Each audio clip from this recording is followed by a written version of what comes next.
I don't think for like these guys do. Oh, that's like the amount of time you take.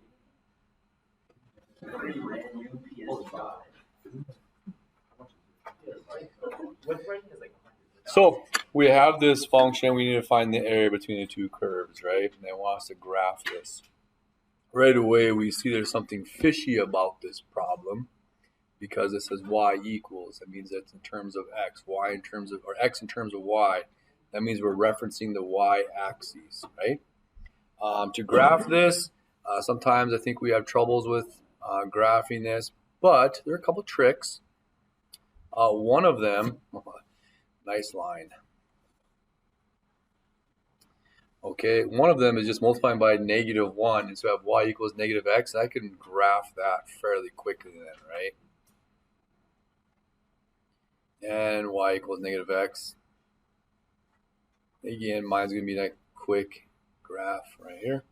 And then graphing this other one, this other equation, I just pick some y values and get an x value instead of picking x values and solving for y. I pick a y value. Say y equals 0. If y equals 0, x equals 0. So we're right here then, right? Let's say y equals 1. Y equals 1. 2 times 1 minus 1. X equals 1. So we're right here then. Say y equals 2. 4 minus 4, x equals 0. So if y is 2, x is 0, so we're right here. And let's go with -1. -1 would be what? -2. Then what? Well, I didn't mean that. I meant to do y equals 3, didn't I? I said x equals -1. Why did I jump to that? Okay, y equals 3. That'd be 6 minus 9. So -3. Did I say it that way? Yeah. Right here. And then for y equals -1, that'd be -2 minus 1. Something like that. -3, never mind. So we have a little bit of this going on.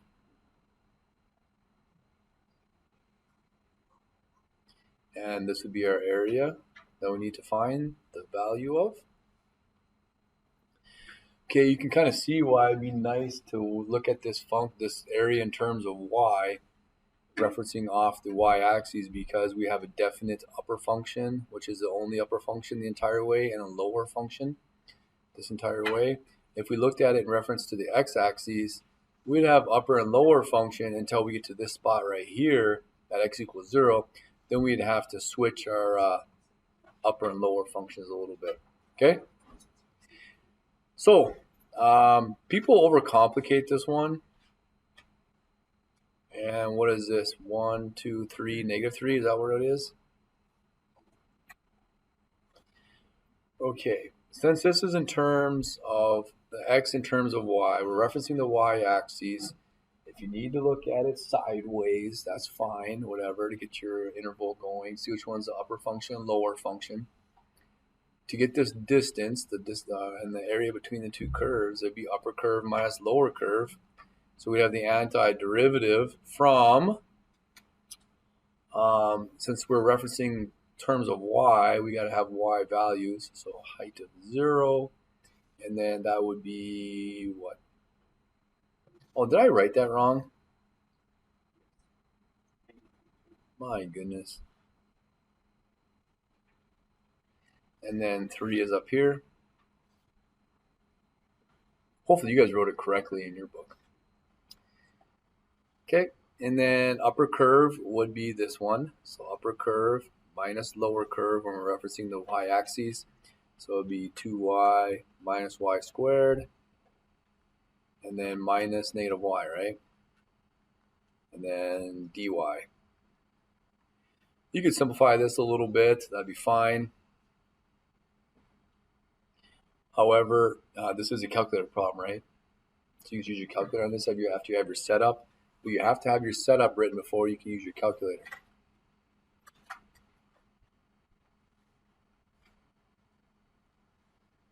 The other thing that we did not do, we did not find the intersection values ahead of time. We graphed this, but remember, to find the intersection values, you just set the two equations equal to each other. They're both solved for x. 2y minus y squared equals negative y. Solve for y. So add. I'm going to add my y squared over here, and then I'm going to subtract that. So that'd be a positive lead coefficient.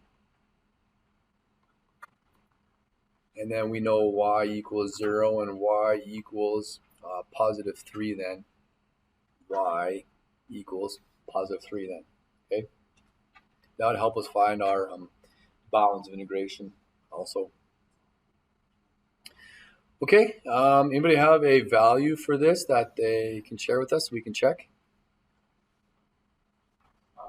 4.5. 9 halves? Yep. And unit squared? Yep. All right. Okay, so here's an expression, definite integral we've done in terms of y, referencing y-axis, or heights are perpendicular to the y-axis. You're using x when you're typing this in the calculator, right? Questions on this at all?